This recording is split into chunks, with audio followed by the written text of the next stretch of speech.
Everything else comes later. I'm your leading man, David Weaver, and joining me is my co-star. Well, it says Madcap, but Jake Wicks. That's me. Hello. You can pick whatever name you want to use for him. I usually refer to him as Mr. Wicks.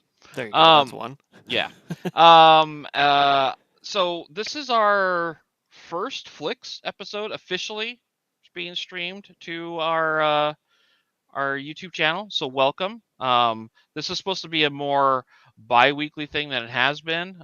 Like some circumstances led to us delaying the next episode we did up till now. So apologies if you were waiting on that at all. But in any case, so let's get into this episode. We have quite a few things to go over here. There's going to be a number of things we've seen that we're going to talk about. I got a couple new ones. I saw a new R.L. Stein movie, That's not and Goosebumps?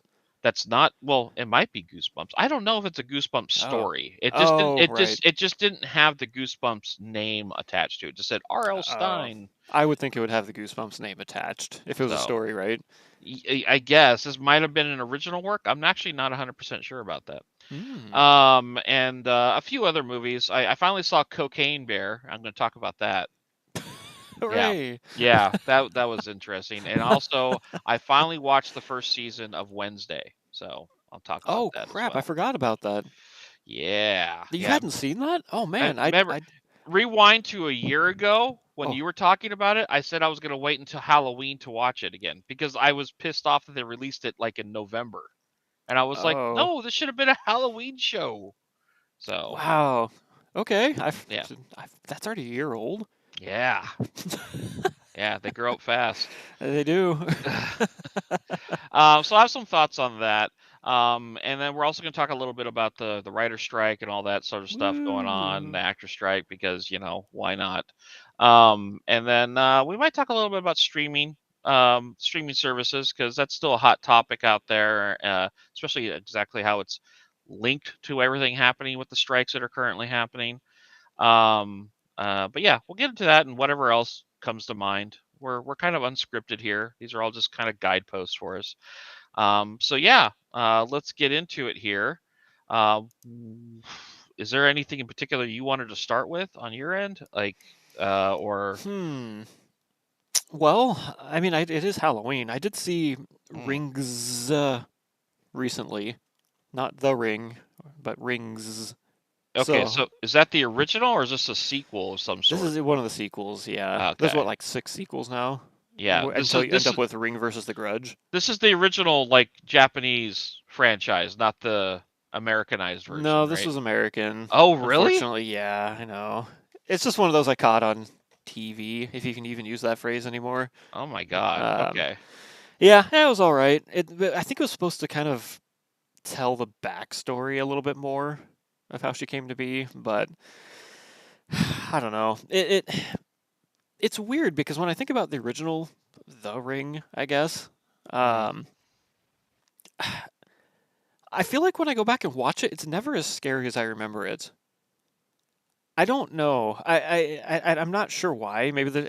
I still need to go back and, like you said, watch all the Japanese versions. But I don't think that there's necessarily a whole lot of scary stuff in the Ring series per se. But it's weird because is that not what spawned that kind of genre? The creepy ghost girl with the long black hair? More or less to make it like super pop culture? Yeah, yeah. I think that's accurate. Yeah, because I remember watching Rings and going, ah, man, this doesn't have a whole lot of scary moments. And there's a couple jump scares, but other than that, I don't know. I think it doesn't really need that many because obviously they've run out of ideas with Ring versus the Grudge being a thing now, where it's just kind of a comedy show. So I really want to go back and compare these to the original Japanese actual movies to see if there's a difference in how scary they are or how much better or worse it's done. Because going back and watching The Ring again, I'm like, man, it's not quite what I remembered it being. It's a lot of mystery, not much horror. Yeah, like even when she's coming out of the TV and stuff, like it's not really that creepy. I don't know why. It, I mean, it happens over time, with the horror and everything evolving to be more shocking, like Jump scares. jump scares. Boo. My memory of the original movie and that scene where she comes out of the TV at the end was more like it was neat. I don't Right, remember it yeah. being scary or creepy so much. I remember it being like, wow, that's a really cool effect. It still is, yeah, definitely. Um, but yeah, It, okay. it's also one of those series that I feel like really shies away from the actual horror. Like Mm. in that scene when she kills the guy in the chair, it's kind of like you hear a scream, and then later the girl comes up and turns the chair and you see his face. And that's about the Oh, extent of it. There's no real, yeah. I don't know. It, It it kind of cuts away a lot. it was one of the things that heralded in like a new era of PG-13 horror, Ah, because that was a PG-13 movie. So like, which if you ever go into a PG-13 horror movie, you should already have pretty low expectations as far as like the gore aspect of it. The only one I can think of in recent memory that was successful as a PG-13 horror movie was that one we both really liked was Lights Out. oh my God, yes, that was such a good movie. Yeah, like that's because that was one that felt like they focused on the correct things, like the psychological and the visuals to creep you out. Right, yeah. Yeah, yeah, I feel like that's the stuff that lasts longer. hmm yeah. Yeah. So, but yeah, The Ring. I remember that more as almost like a murder mystery movie Yes. than I do a Yeah, horror movie. pretty much. And So, that's kind of what I need to go back because I like Shudder, the original oh, Thai version I I, own. yeah, I remember you showed that to me. That was really good. Yeah, that was a really good one. And I've got it bookmarked here if I remember correctly. I have a Tale of Two Sisters, which Hmm. is The Uninvited, which I'm sure you've seen The Uninvited. Like it looks like a 2009 American movie. Oh, yeah. Tell me if I don't know if you're looking at the cast or not, but I think I had Emily Browning in it. Yes. Okay, yes, I did see that. Yeah, it's like and I guess the twist at the it's an old movie. I don't care anymore.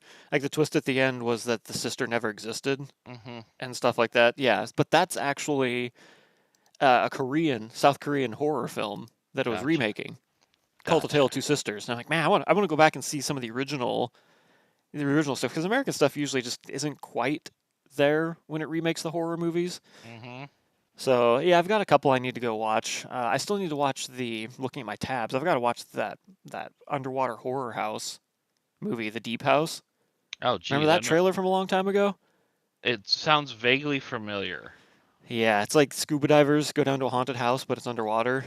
That's hysterical. Yeah, I know. Well, you gotta give them props for trying new things, right? It's like next one, haunted house in space. Ooh, which I guess it would be aliens almost. Just take out Yeah, the aliens and make it ghosts. yeah. I mean, we're so far beyond a cabin in the woods at this point. Like, it's like the Yeah, cabin is like all over the map now. the cabin in the dot dot dot. Yep. Just Dot dot insert dot. here. Yep. Yeah. Yep. Let's see a couple more things. I did get a chance because I know they're making the new one, which I believe would be six. It's hard to keep track of horror movies because once they get past like four or five, they start calling it the whatever, the Saw or Yeah. Saw Final Edition. They stopped using numbers or Saw 3D plus something. Mm-hmm. But I did get to watch Final Destination 2 and 3 again the other day, Oh, back to back. two's still my favorite. 2 is very good. Yes, I didn't catch 1, unfortunately. It's been a long time since I've seen 1. But I yes, think 2 is y- very good. you'd have probably the same reaction you did to the first Ring movie. You're gonna be like, I don't remember it being this slow. And Yeah. they had fewer people to kill, and there was far less build up to the deaths. Ah, So right. It like was they're less of a very mystery. yeah, it was more of a mystery thing. I think a lot of those were kind of more. Some of them were more shocky. I can remember the guy on the train track where they're all sitting there. He's like, "Yeah, it skipped me. I Uh, survived." And then the train goes by yeah, and the metal piece comes off and yeah, decapitates him. yeah. Well, the the crutch that movie is able to use that the sequels couldn't was the mystery of the rules. Yes, that's true because it was a Uh, brand new yeah, concept. yeah. So you didn't realize that skipping was a thing. Yeah, Yeah, that kind yeah, of got ruined later. yeah. Yeah, no, that makes sense. So that was an interesting concept that they came up with in that. But yeah, it doesn't really get utilized too much. The sequels focus more on like, okay, you know this person's gonna die. Here are the myriad of ways this person could potentially die. Which one do you pick? Right, yep. That I always like the mystery of it. I almost wish they would do, which kind of leads into my last thing to talk about there. I almost wish they would do a Saw version of Final Destination where Mm. they don't cut away from anything. Because Final Destination does show stuff, but a lot of the times it's like a cut or a jump cut or but actually seeing some of the full deaths unfold. You want the camera to linger, basically. Yes. Like the one with I believe it's 2? I think. Yeah, it's 2 where the kid's in the dentist chair and then he goes out and scares the pigeons and the glass thing falls on him and you see it Mm-hmm. crush him, but it's Mm-hmm. very quick and then it cuts away to screaming. Yeah. So more lingering maybe. I don't know. The Final Destination franchise got really popular with the whole cut to somebody screaming Yes. Yes. Yeah. after a death. Yeah. No, I appreciate a good camera linger. It can be extremely effective. Funny enough, and I wasn't, of course, we never planned this stuff. Um, Last night, just I think it was on the IFC, the Independent Film Channel. They were showing a string of different horror movies. Ooh. And they had one of my favorites that came on, 30 Days of Night. I don't know if you've ever seen that one. Oh, is that the one where was it Antarctica or something? And is it Yeah, vampires? yeah, yeah. Yeah. It's like a Okay. town. It's a town that experiences 30 days of night. Basically, they have no Right. sunlight, and the vampires like, oh yeah, open season. Um, Just like that. Uh, yeah, it's actually a really good movie. I would really suggest anybody's never seen it, watch it. It's hardcore horror. Like there's no comedy to it. There's no levity to it. It's actually a very depressing movie in the grand scheme of things, but it's really well done. Um, but there's a shot in that where one of the townspeople, because they kind of treat it almost, it feels almost like a quasi zombie movie, where when somebody starts to turn into a vampire, it's treated as this elongated process. Oh. And they're like it's like painful and things like that. It felt very similar to like how zombie movies operate. But there's this character who gets bitten, and like clearly the more they're bit, the more they get infected with the vampire virus, so the quicker they turn. This guy, he gets he gets bitten, and there's a scene where he starts transforming like immediately. And the only way they know to kill the vampires is to cut their heads off. So they're going through a movie with axes, like chopping off heads and stuff like that whenever somebody starts to turn into a vampire. This one scene though, like unlike all the other ones, because all the other ones, the head chopping was kind of off screen a little bit. Like they sometimes you would see it and be a quick cut, and you're like, okay. But this one scene in particular, just to emphasize the brutality of it, I guess, when they start chopping his head off, they leave the camera on it. Like like the axe goes in, he kind of misses his head a little bit. He goes a little bit into his shoulder blade, and then as he's trying to pull the axe out, the body is like moving around because he's trying to put his foot on the body to take the axe out. And it's like it's so brutal because they let you see all of it. So there's no sparkling vampire romance in this one, you're saying? No, No, no. okay. Although it was funny, there was a character that did turn into a vampire, and they get hit by the sunlight eventually near the end of the movie, and he starts turning to dust, and um my fiance was like, I don't know, I think he's starting to sparkle, and I'm like, no.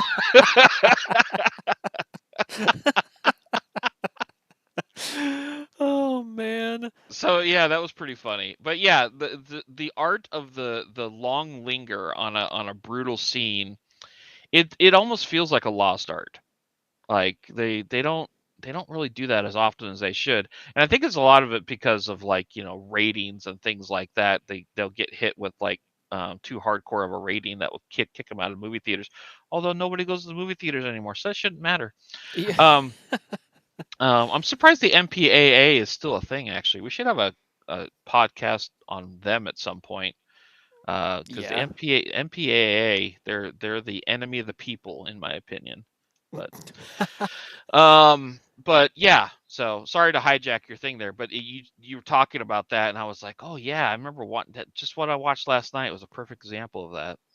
So Yeah, well, I mean, that's kind of getting me excited for the new Final Destination whenever that's slated to be out. mm, And then something I had completely missed, which I don't know how this happened, but for some reason the Saw 10 trailer, I hope it's 10. It says X. I'm I assuming think that's so. 10. Yeah. Or is it Saw X now? Ended up in my YouTube related It's like things. it's like Saw Elon Musk. Right, yeah.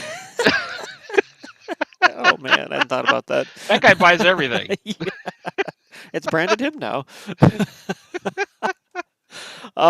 So I'm excited for that, which I guess has been out for a while, well, unbeknownst to me. But that looks like a return to good Saw. I mean, okay, well here let me preface that. I've liked all the Saw movies.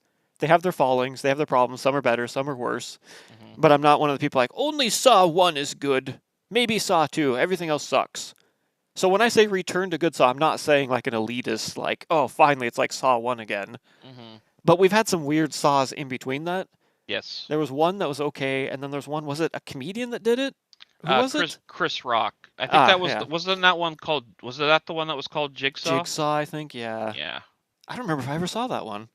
I don't think you did. I don't think so. I saw it and I talked about it on here, and I don't think I won you over with my comments on it. I don't think so, because I was already like, I don't know. But this one, Oh, I saw the trailer, and I'm like, this Jigsaw's back, baby, and this looks good.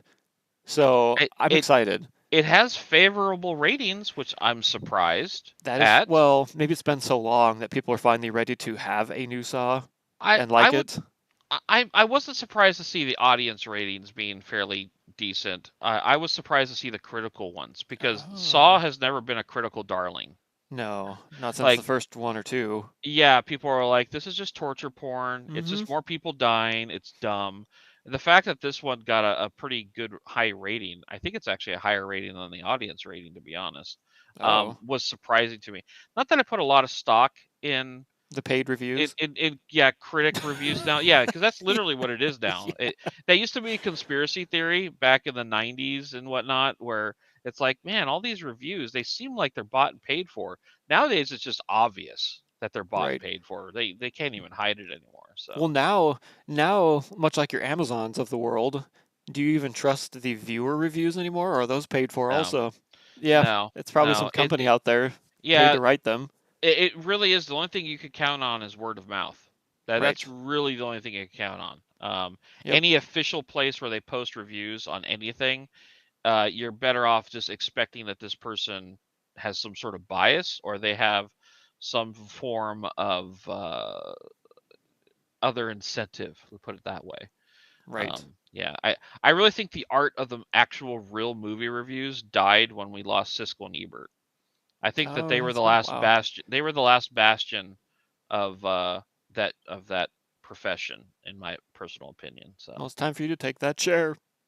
It's up to you uh, now. yeah, right. Nobody can take that chair. That's true. Yeah, Yeah. yeah. So, I mean, did you watch the Saw X or 10 trailer? I think I saw the trailer A long time ago, a probably. while back. I think. Seems like a Um, good premise to me. So I don't know. they said, what's his face, Tobin Bell, who comes back in it. They said that he gives one of his best performances in it. I was like, damn, they gave him a chance to give a performance.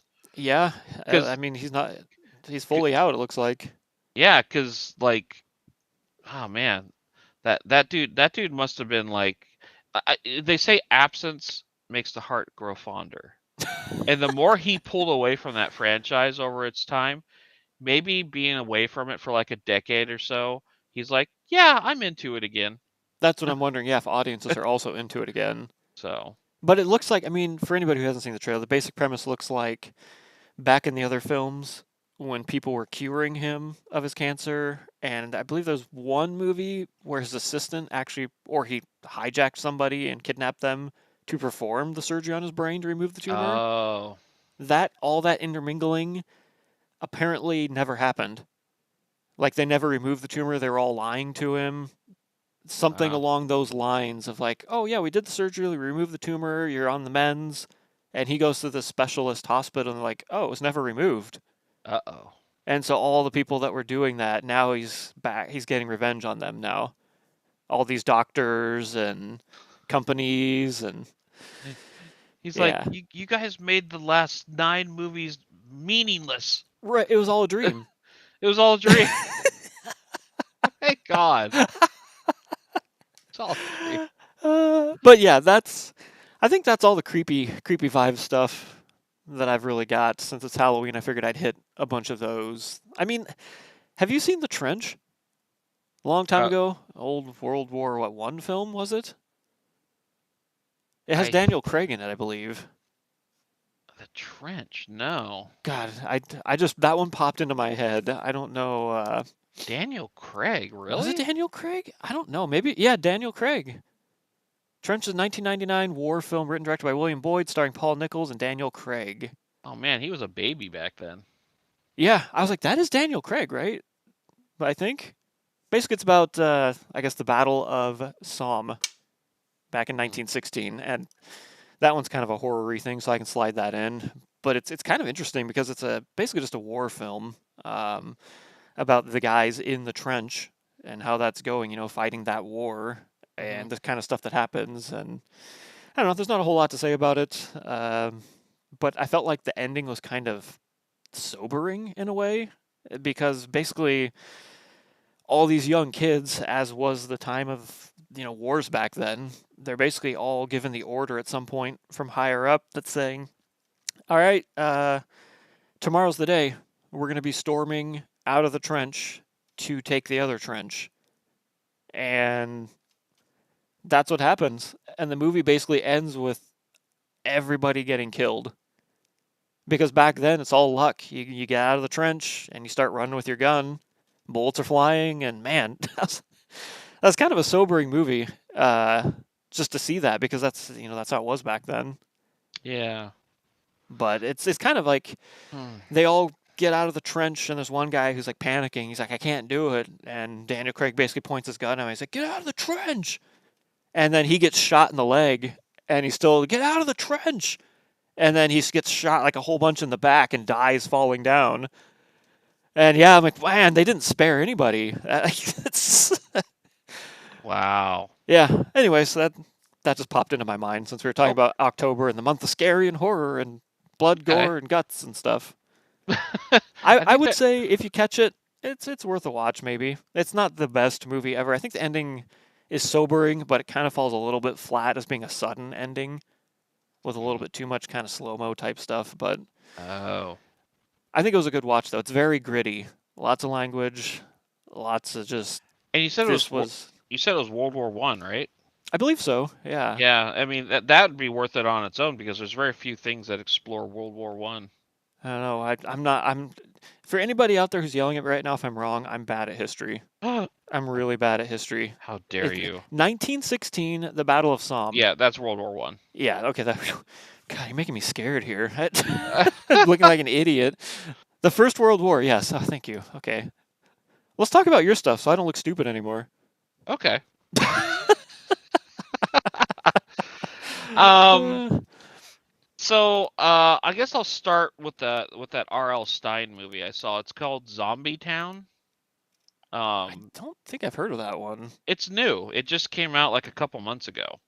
I guess as a book either. I mean, Oh, okay.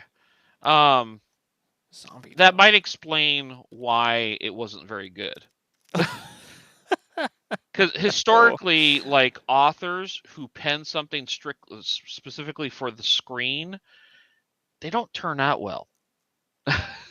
Like Mm, I'm thinking specifically of like there was a Stephen King story that he wrote for the screen. This 80s, it might have been a 90s actually movie called Sleepwalkers. It was a really cheeseball movie. It was not good. Um, like even for its day, it's probably aged even worse now. And I was like, yeah, maybe stick to writing your books and let other people make movies based off your books. Like that might be the better route here. Because yeah, he Yeah, didn't do good there.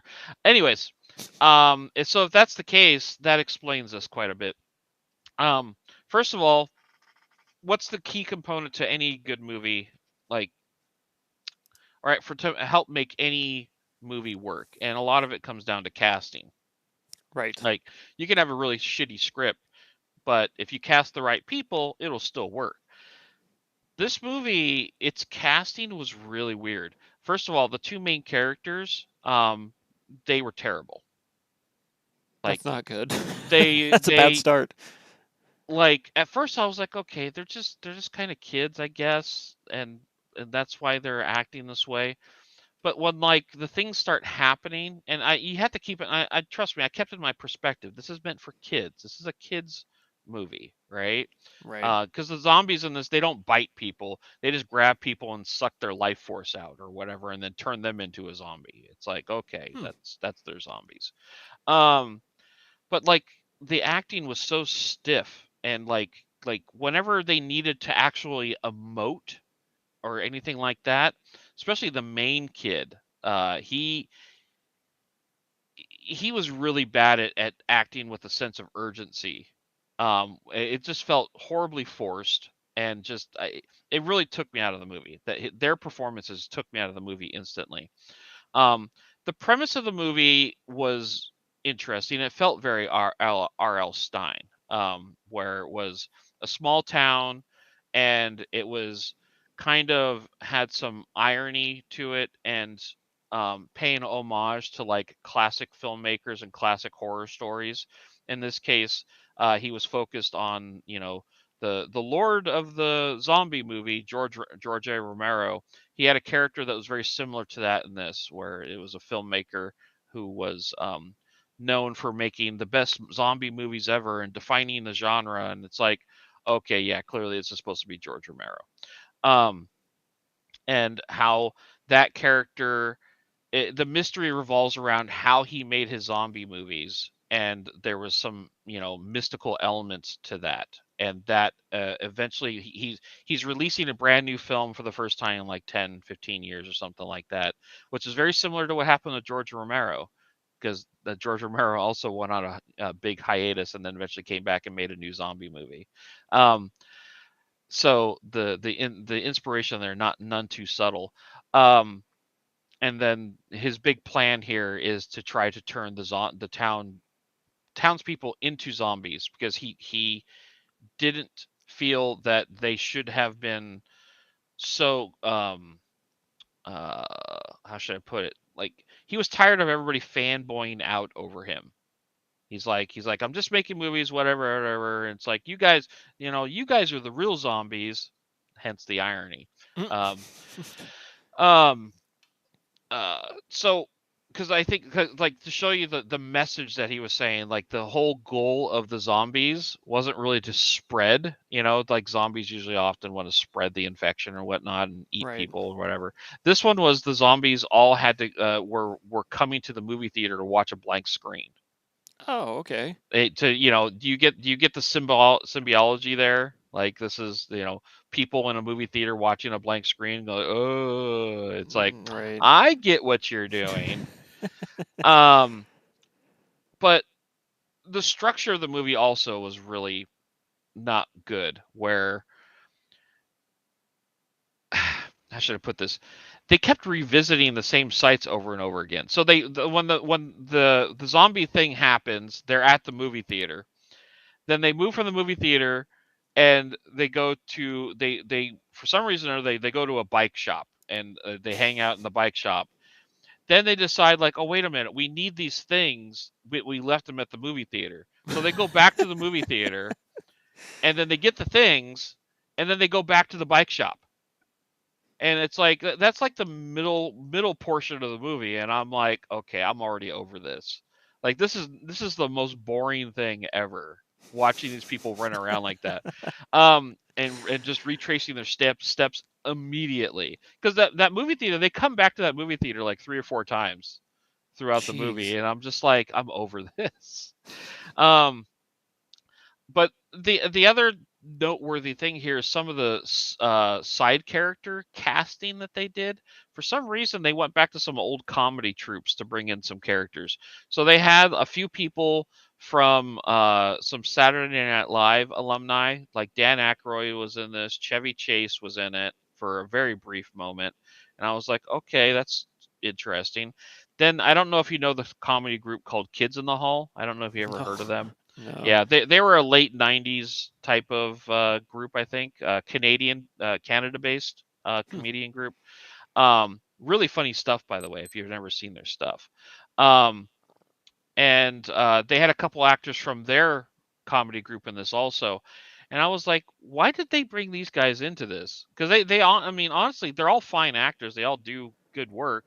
Aside from Dan Aykroyd, who plays the director in the movie, they all had very little to do. And I was like, were they just bored? Were they just down the street? Did they film this in their town that they all live in or something? Is that why they were in this? Otherwise, they didn't utilize any of their talents because they're all funny people and they just didn't use it. So it's a very confusing, kind of a bit of a mess of a movie that I uh, I would say it's fine if it shows up on Nickelodeon one night and your kids want to watch something spooky for Halloween. It probably will be fine for them, but the adults will be completely checked out on this thing completely. It's like a So wine or beer night I guess, while you're yeah, watching it. yeah, yeah.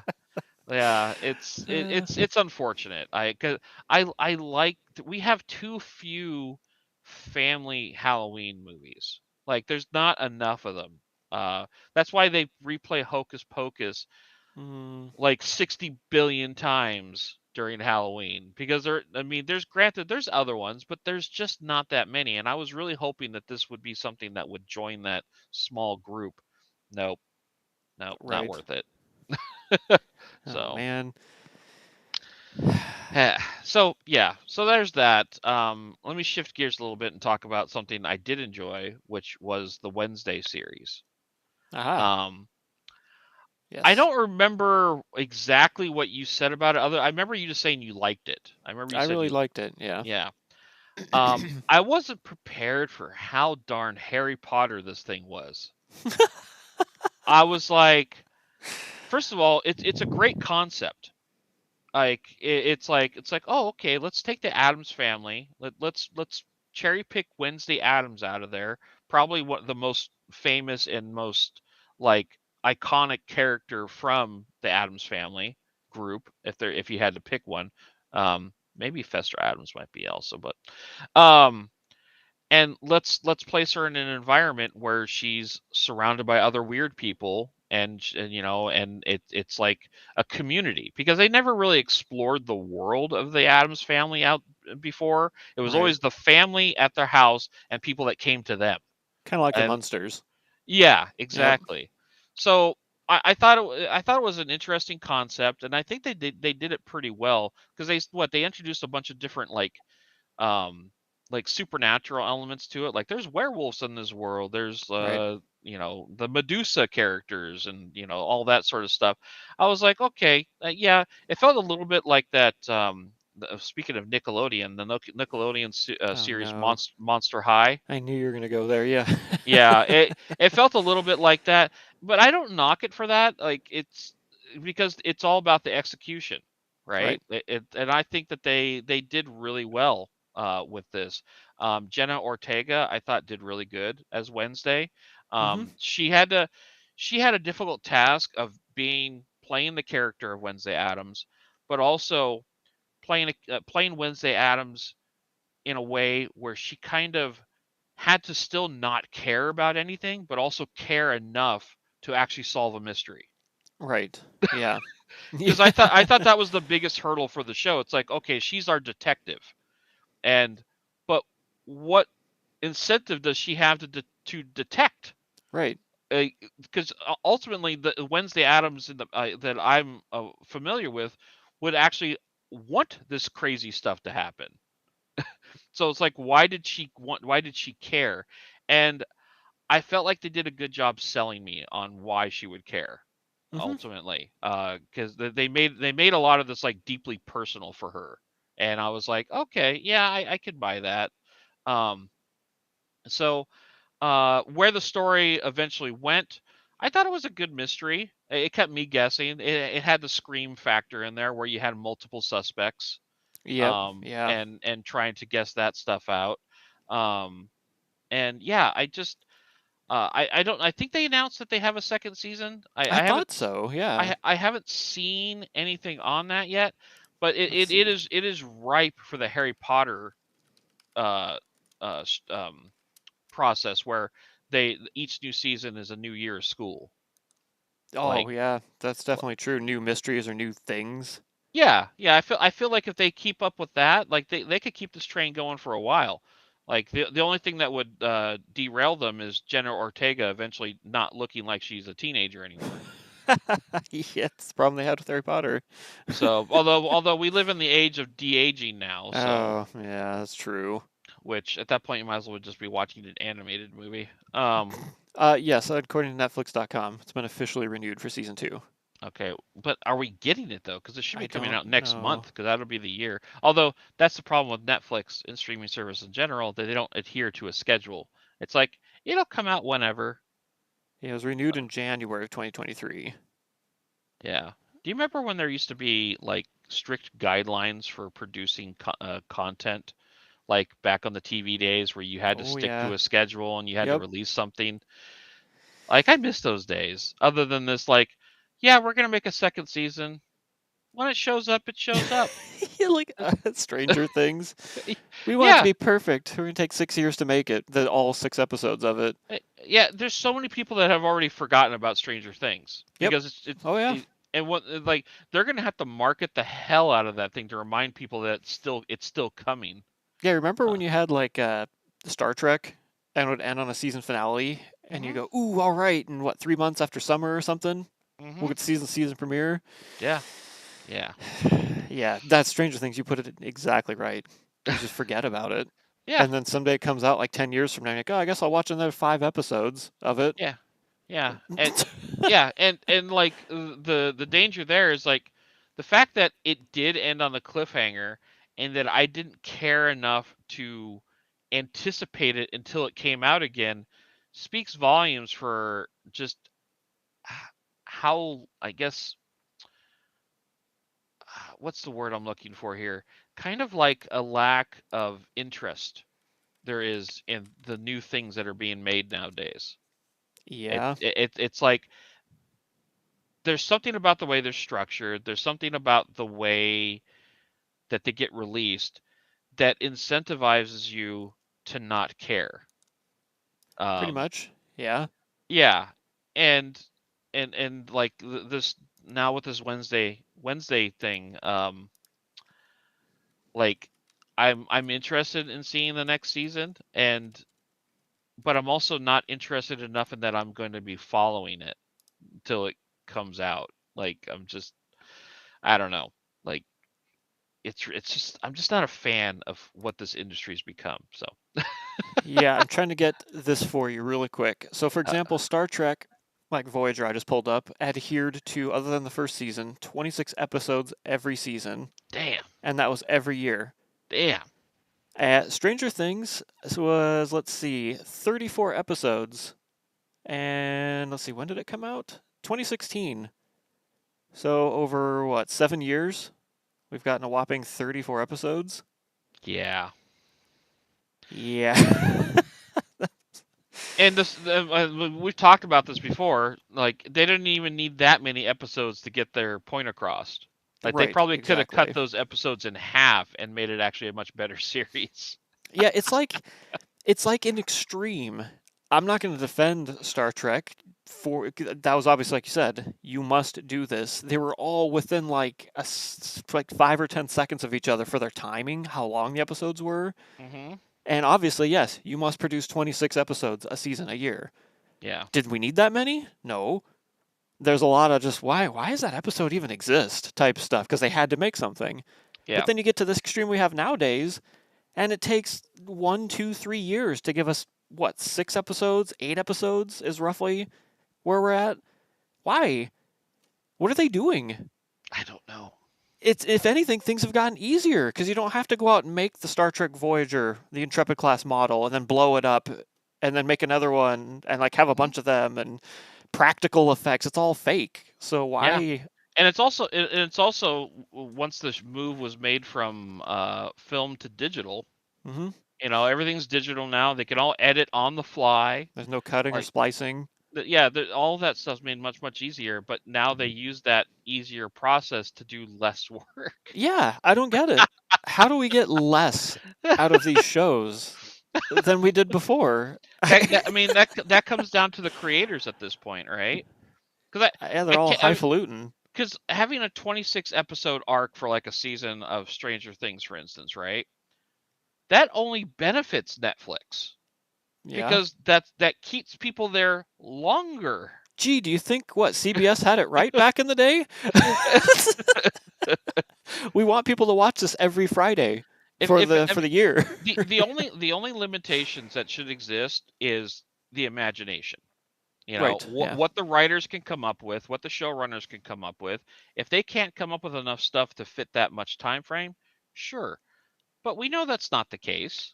Because because a lot like Stranger Things is actually a perfect example of this. I'm I'm sorry Sorry, to move Stranger on. Things. I'm sorry to move off of Wednesday. I'm gonna leave Oh, right. Wednesday. Wednesday basically saying that I really enjoyed that show. If you haven't seen it and you have Netflix, you should watch it. It's really good. Um, but Stranger Things is a perfect example because that show's got way too many characters. There are a It lot of especially the last season. We talked a Yeah, lot about that. yeah. There's way too many characters, and I can't imagine a writer not having a whole host of ideas of what to do with each of those characters that they Hmm. probably never get a chance to explore. Well, you could parallel that to Star Trek. They had probably just as many characters, but they each had some of their own stories, Yeah, which is eh, like you said, where you pull out different episodes. This one's about Tom Paris. You yeah, know. and all the other characters just kind of are like supporting characters for that Right. particular episode. Yep. Yeah. Yeah, yeah. That's that structure just doesn't exist anymore. They need Everybody's a their main character Everybody's a main all the character. time. Yeah, it's like it's a 1 hour episode. Okay, every character needs to have at least 5 minutes screen time, Hmm. and instead of like, you know, 11 having like 30 minutes for an episode, like the majority of time for an episode, and all the other characters move in and out over the course of their time there. It's like they're Right. so afraid to not have all the characters in an episode because they don't want to upset the fans, right? Yeah. It Yeah. almost feels like that a little bit. Because I go back to, I think it was season 2 of Stranger Things. They had an episode where it was just 11 on her own, like where she was with those, like that group of people, like outside the town. Like it was like they were in a city or something like that, where we discovered there was another person that had the same power that she did. Um, Right. and they removed all the other characters from that episode and it was just focused on her, and people labeled that as one of the worst episodes. Hmm. And it's like, okay, why was one of the worst episodes? Because they focused on a character and they didn't feel the need to jam all these other characters into the episode. And I honestly think that that's probably what it was. Like Probably. the writers and the showrunners are afraid to not give everybody a little bit of what they want, instead of giving focus to specific characters over time. I've been recently rewatching Buffy the Vampire Slayer, Hmm. which, by the way, fantastic show. If you've never seen it, you must watch it. Oops. I haven't seen it. Um, yeah, if you have cable or DirecTV or Dish or whatever it's called nowadays, if you have the channel Fuse, Fuse, I don't really like most of the content on that channel, but for some reason they are daily. They show episodes of Buffy the Vampire Slayer on there, Oh. Okay. and they just repeat it. Like once the series is over, they just start it up again. So it's like constantly on there. Um, but watching that, I also have been like, and I'm not a huge advocate for this, but some of them I like. I've been watching some reaction videos Oh along with them. God. There's this one person on YouTube. I'll give her a shout out because I do like her stuff on there. Her channel is called Alley Box. I think it's Alley and then Box, where she's been going through the series. And the reason why I like her commentary on it is because she's kind of a cinephile.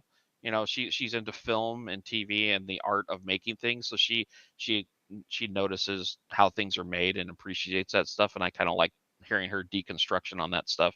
But in any case, um, once the thing I took away from her reactions on that were episodes where they focus on a specific character and how she wasn't used to that. Hmm.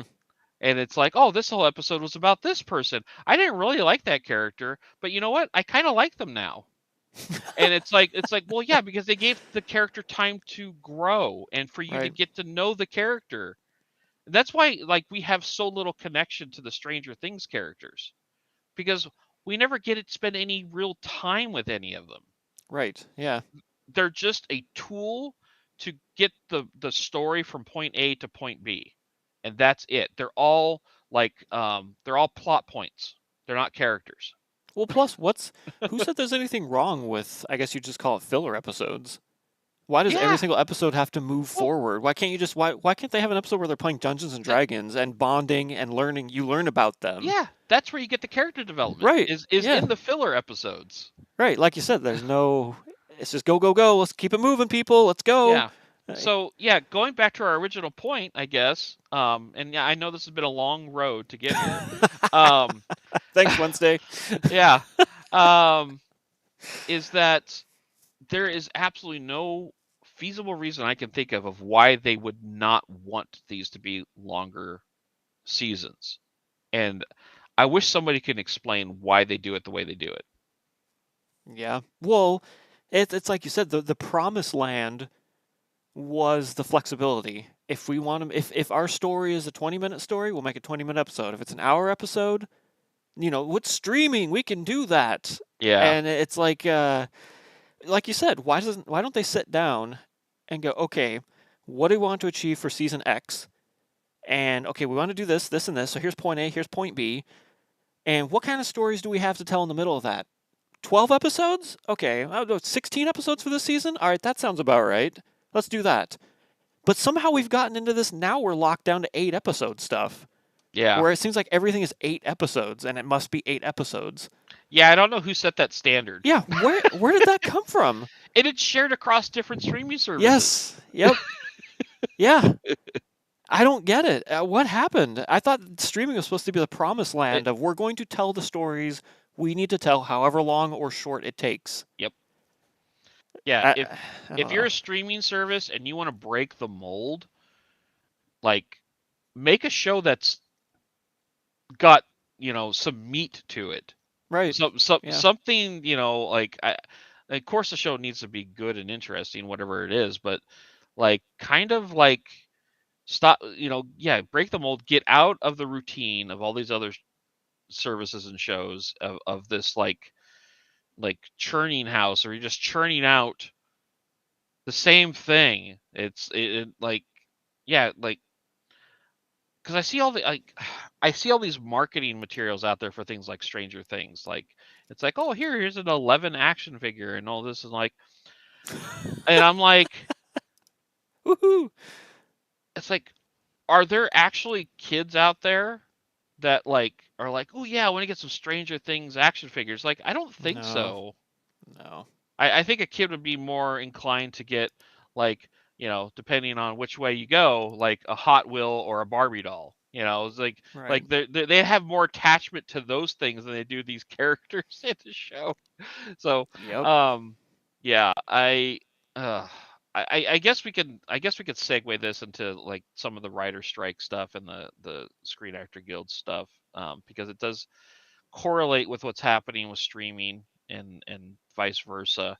So one of the things that came out since our last Flicks, which is quite a while ago, is that they did reach a tentative deal for the writer strike. Hmm. Basically, they came together and they met their demands, but now it needs to get voted on in the union, and then I think the other side, the corporate side, they need to confirm it. So it hasn't actually happened yet, even though they came to an agreement. And they said it's gonna. That's why I think the late night TV talk show host came back, because like they're like, okay, the strike is over, but people aren't necessarily back. Not everybody's back to work yet. Um, so like the reason why this is interesting is I knew about some of the things they were asking for, but there were a few things that I was unaware of that I think are going to shake the streaming service kind of format to its core. Um, the most interesting thing that they're asking for is that they were asking for something, and it seems like they got it for data transparency. Hmm. And what that is like viewership Yeah, of episodes. where things are watched for how long and Yeah, because that's what their compensation's based off of. And right. I knew they were keeping that secret from us. I didn't know that they were keeping that secret from their own people. That's nuts. That they weren't even telling their own creators like how popular the things they created were. Right. And so that apparently is going to happen. And I this is really going to date me quite a bit. We used to have, and maybe we still do, the thing called the Nielsen TV ratings, right? that Yeah. that was the thing back when we only had like 13 channels or something like that.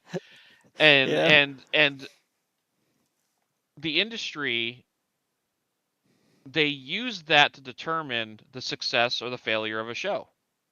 Like how many people are actually watching our show, because that's what the advertisers used. They're like, well, if this many people are watching this, then they're watching our stuff. Yay. Right. Yep. um and with these, there is no advertisements in streaming. I mean, I guess depending on what service you have, I think like Hulu has an advertisement option maybe, and I think Paramount still does. I don't remember anymore. um I actually think the advertisement stuff has shifted over to the free services like Pluto and Tubi. Right. Yep. um, but so like the compensation, like the writers and the actors got, like was all based off of just you know whatever they paid out, like the actual studio paid out, like whatever they paid them. There was no other revenue that came from that. And I guess since they were in the shadows about popularity of their stuff, they weren't getting the revenue for it. So that seems to be changing. Good on them for calling them out on that. But um, if we actually now have our start in, if we're actually going to be able to see the popularity of these shows, that's really going to change the playing field quite a bit, because then these streaming companies can no longer gaslight us Right. about whether or not something's popular or They not. don't do that. They're truthful. Oh yeah, yeah, Oh yeah.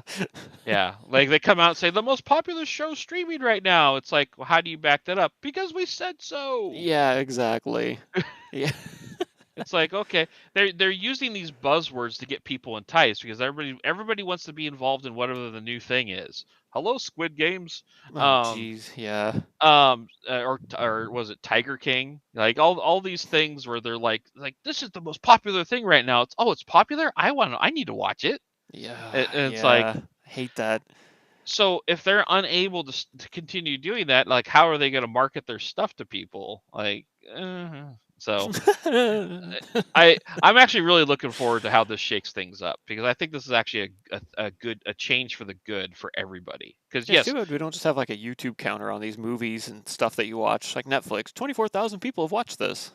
It's like yeah, YouTube. How many views does it have? yeah, like they, Eh, they they should be open with the metrics. There's no reason why they wouldn't be, other than there's some sort of monetary loss that they would have if they gave you that information. they're So probably because it would sway people. Like, yeah, oh man, nobody's actually watching this. I guess it's not that good. yeah, exactly. Yeah. Instead of So watching it because it's there and out and new and you have to watch it. yeah, and this would also focus them to contract themselves a bit and not make so much content, and see what sticks at a wall. Because basically, if they make something and it's not very good, well, they can pretend it's good and promote it like it's good. But Right. if people actually see nobody's watching it, they're like, no, that really is no good. What are you talking about? Ugh. Yeah. Um, so, um, So yeah, so that, and there's other things like compensation, everything, how they're going to get paid on, per episode, things like minimum number of writers on a show, and like a minimum number of work hours and stuff like that. All pretty standard fare stuff. The thing that blew my mind about all this though was that they waited this long for these negotiations. Like, that's crazy. Like, where the hell were the unions? This is why, and this is going to be a controversial take. I'm not all that into unions. I've been a part of a union before, and they did nothing to help me when I needed them.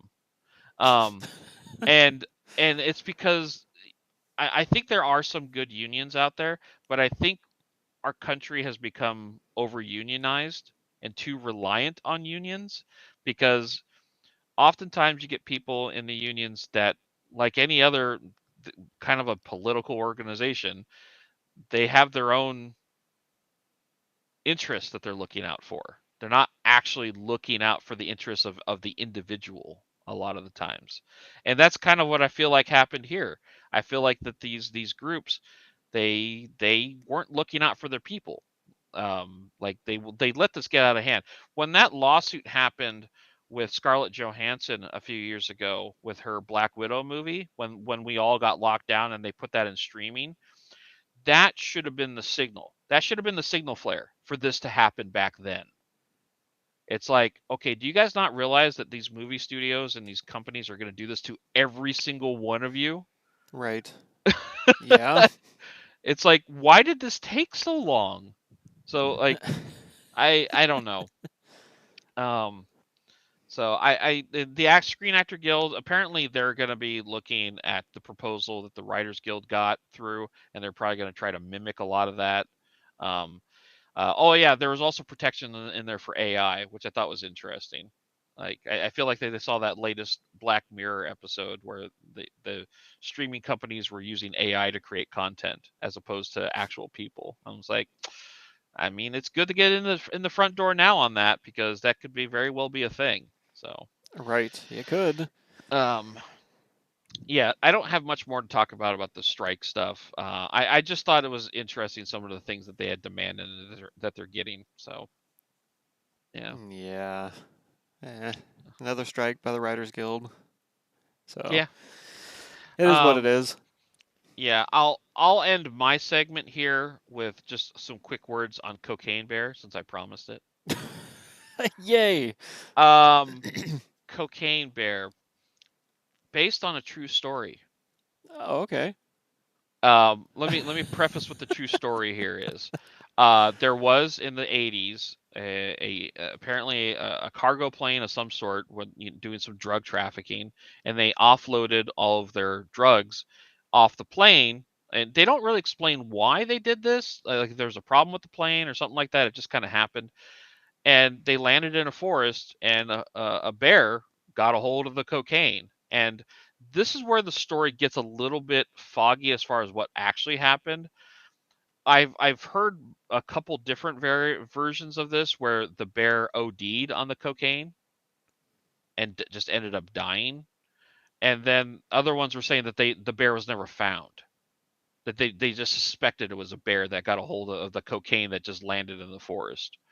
So Hmm. that is like the basis of this story. Where this movie takes it though is kind of like your B movie kind of parody horror comedy is what they're kind of aiming for here. Because basically you get a bear that's hardly like harshly addicted to cocaine. Um and it's just going on a rampage looking for more cocaine. It's basically running around the forest looking for more cocaine, and anybody gets in its way, it destroys them. That's so Um stupid. and I would say Uh, the movie was mostly successful at what it was doing. It was kind of it was very unfocused. Like there was a lot of characters that we were seeing from different areas, and they were bringing them all together to this one area for one reason or another in the forest.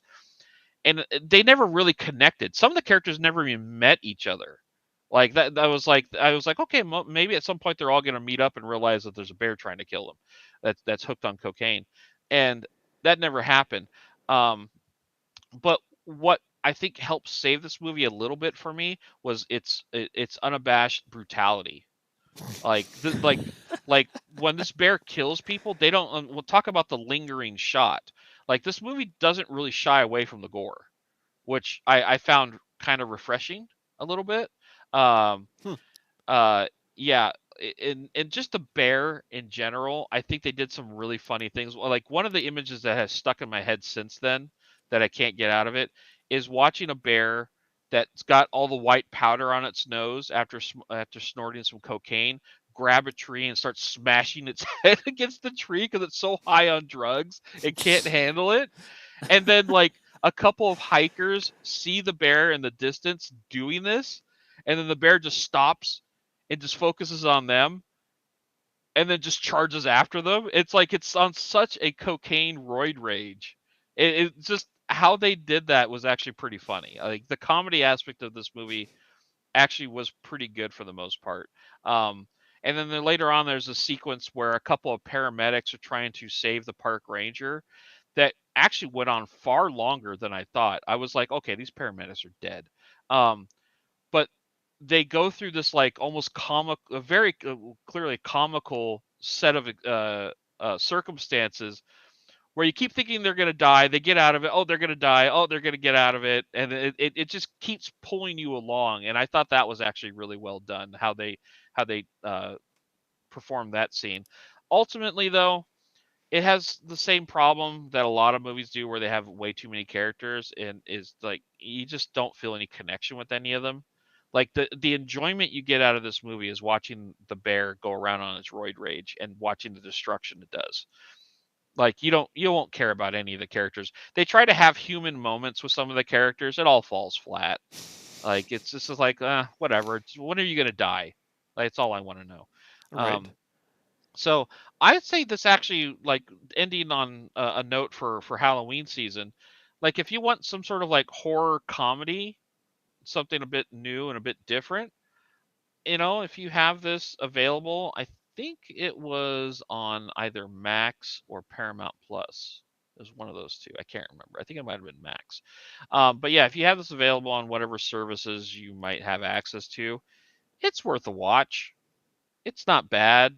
It's not going to reach your top 10 list or anything like that, but I thought it was entertaining for the most part. And I really, especially if you're looking for gore, like this movie surprisingly was really into the gore. So yeah, so that's my thoughts on Cocaine Bear. Wow. I don't know if you have anything else on your list to I don't think so. follow that up with. No, I think I covered all my horror stuff in the beginning. Okay. Yeah, Yeah. I need to go Well. find Saw X. Oh yeah. See if it's actually Yeah. on some kind of service or something. It might be soon because I think it came out like a month ago. I think it's been a few weeks, which would be Huh, I three would have weeks thought it would ago. have come out in October. You would think, right? Yeah. I think it came out at the tail end of September. I think Oh, okay. leading into October. I could be wrong there. So yeah, Okay. yeah, Man, who thunk? Lots of good horror-y type stuff. yeah, Unplanned. yeah, yeah. I mean, I'm always this season. I'm always watching horror stuff. I just don't have time to talk about all of it. That's Like, true. Yeah. yeah, like I wouldn't even thought about talking about 30 Days a Night until you started talking about your thing. So I'm here to dredge up old memories. yeah, I rewatched see if you remember this one, The Children, The children. the one where they're at a remote house, a family and relatives, and the kids come down with a disease, and No. they start killing the parents. All I could think of was Children of the Corn. I'm pretty sure we That's all watched I that could. together because it came out like 2008 or something like that. Oh man, no, I Uh, don't remember that one. yeah. Huh. Um, yeah. Yeah. We rewatched that recently, and that movie's still really good. So I don't know. So many horror things to So little time. right, right. I mean, there's the traditional ones. You got your Hocus Pocus, you got your Trick or Treat. You know. Like, you got things of that nature. You got your stereotypical slasher movies. The yesterday, day before we recorded this, Friday the 13th, had Friday the 13th marathon on. You know, Of course. even though Jason is like the most uninteresting slasher of all time. Like Yeah, I I can't get mean, behind those. like he's I can't say that he's probably tied with Michael Myers. Michael Myers is probably even less interesting than Jason. So out of those iconic ones, it's mostly the ones that turn into comedy for me that I attach myself to, like Freddy Krueger and Chucky.